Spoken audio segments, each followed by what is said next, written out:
Hello, ఏం చేస్తున్నారు అందరూ? ఇవాళ మీకు ఒక మంచి రెసిపీ చూపించడం వచ్చానండి. ఇదిగో చూడండి, ఇవేంటో తెలుసా? ఇవి అవిసె గింజలండి, ఫ్లాక్ సీడ్స్. హెల్త్కి చాలా మంచిది. ఇందులో ఫైబర్, ఒమేగా ఉంటుంది కాబట్టి చాలా బాగుంటుందండి. ఇది హెయిర్ లాస్కి కానీ వెయిట్ లాస్కి కానీ చాలా మంచిగా యూజ్ అవుతుంది. ఇది మనం ఇప్పుడు పౌడర్ ఎలా చేసుకోవాలో చూద్దాము.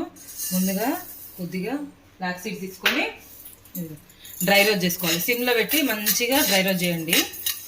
పౌడర్ అంటే ఏంది? దేనికోసం పౌడర్ అన్ని ఇడ్లీకి కానీ అన్నంలోకి కానీ దేంట్లో కానీ తినొచ్చు. దోశకి బాగుంటుంది పొడి. ఇది సిమ్లో పెట్టి నిదానంగా కొంచెం గోల్డెన్ బ్రౌన్ వచ్చేందుకు ఫ్రై చేసుకోండి సిమ్లో. ఇలా కలర్ చేంజ్ అవ్వాలి. సిమ్లో పెట్టి ఫ్రై చేస్తున్నాం కదా, కలర్ చేంజ్ అయ్యి చూడండి సౌండ్ వస్తుంది. చిటపట్లు ఆడుతూ ఉంటాయి అనమాట. ఫ్రై చేస్తుంటే సౌండ్ భలే ఉంటుందండి. ఇలా ఫ్రై చేస్తున్నప్పుడు మంచిగా అనిపిస్తుంది. చిట్టగా చూసారా? ఇలా అయిన తర్వాత స్టవ్ ఆఫ్ చేసేసి ఒక ప్లేట్లోకి తీసుకోండి. సేమ్ ప్యాన్లో కొద్దిగా ఆయిల్ వేసుకొని కొద్దిగా ఎండుమిర్చి, పల్లీలు, ధనియాలు, జీలకర్ర ఒకటి వేసుకొని కొద్దిగా కరివేపాకు కొంచెం వేసుకోండి ఫ్లేవర్ కోసం. అంటే ఇవి వేసి కరివేపాకు ఇవి మంచిగా డ్రై రోస్ట్ అయ్యేంత వరకు ఫ్రై చేసుకోండి సిమ్లో పెట్టి.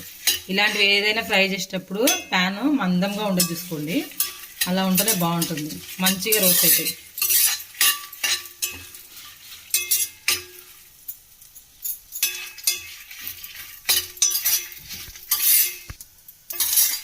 ఇవన్నీ ఇలా రోస్ట్ చేసుకోవాలి. కరివేపాకు మొత్తం మంచిగా ఇలా పట్టుకుంటే క్రిస్పీగా అవ్వాలి. డ్రై రోస్ట్ ఇలా నలిపితే పొడియేట్లాగా ఇంతవరకు ఫ్రై చేసుకొని స్టవ్ ఆఫ్ చేసేసేయాలి.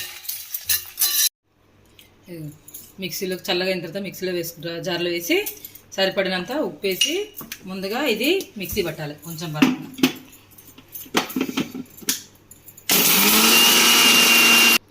ఇదిగోండి ఇలా బరక్క పట్టిన తర్వాత ఈ అవిసె గింజలు ఫ్రై చేసినవి ఉన్నాయి కదా, ఇవి కూడా వేసేసి కొద్దిగా మళ్ళీ మిక్సీ తిప్పండి.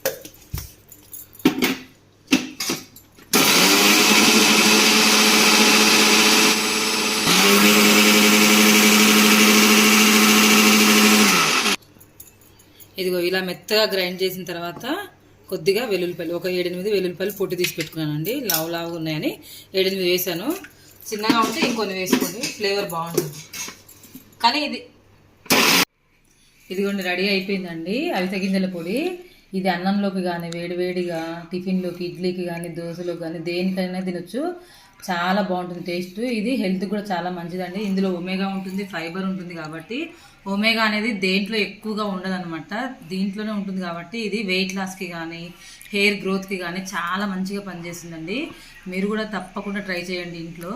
మీరు కనుక నా ఛానల్ నచ్చినట్లయితే please like, share, subscribe. Try చేసి చెప్పండి ఎలా వచ్చిందో నా వీడియో. ఓకేనండి, బాయ్.